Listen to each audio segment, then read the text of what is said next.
Welcome to Hungry Gopher.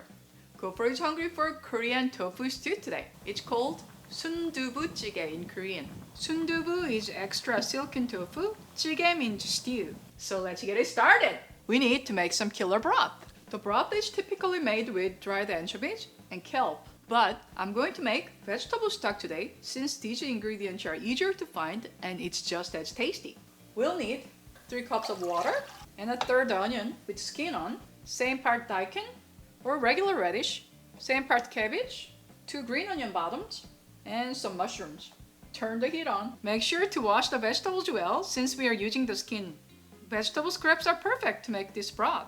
Once it boils, turn the heat to medium and cook it for another 20 minutes. While that's cooking, let's prepare the other ingredients. We'll need 1/4 cup minced beef. I'm using stew beef here. Any cut that's lean and tough is the best.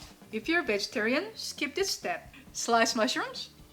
I'm using baby portobello mushrooms here. Shiitake mushrooms or button mushrooms are fine. And sliced green onions. Now the vegetable is ready, let's prepare tofu.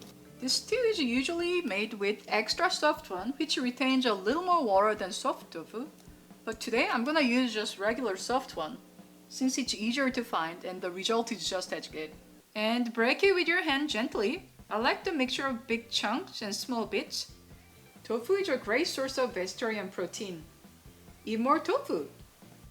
I think that's good now. Let's go check on the broth. That's looking good. Strain this.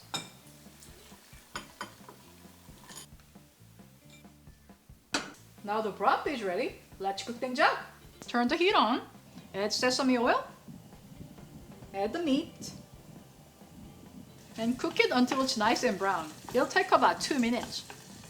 When the meat has nice color on it, add garlic. Add gochugaru, which is Korean chili pepper flakes. And stir it all together. Make sure you stir it constantly so gochugaru doesn't get burned. Add a little more oil if it's needed. We'll cook another 2 minutes so the pepper will get nice color on it. You can add more or less gochugaru depending on how spicy you want it. 2 tablespoons of gochugaru is medium heat. That's looking good. Now that it has a nice color on it, let's add sake or white wine. You hear the searing? That's really good. Whoa, stop there. Make sure you get all the goodies at the bottom, stir it, and add the broth. Step aside a little bit, it might splash a little. There you go. And add tofu, gently. You don't want hot splashy water on your face. And add mushroom. And add white parts of green onion. And some fish sauce. This is your seasoning. You can use soy sauce instead, but fish sauce does give extra flavor. And mix it all together. And I'm gonna taste it a little for salt level. That's delicious. You always taste as you go, right?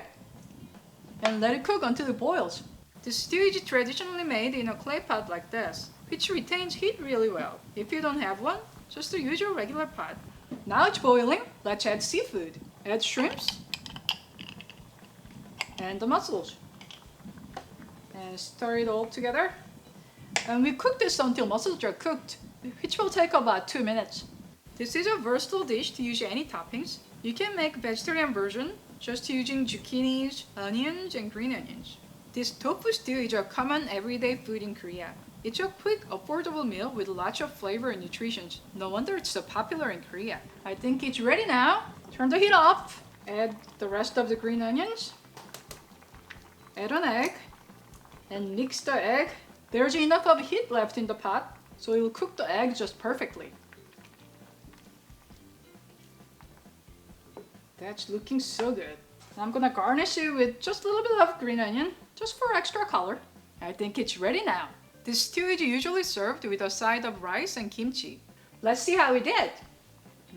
That smells so good. Color is wonderful, and it's boiling hot.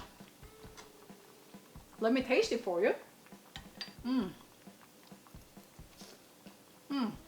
That's delicious. The broth has so much flavor. And the texture is great with soft tofu and little chewy meat bite.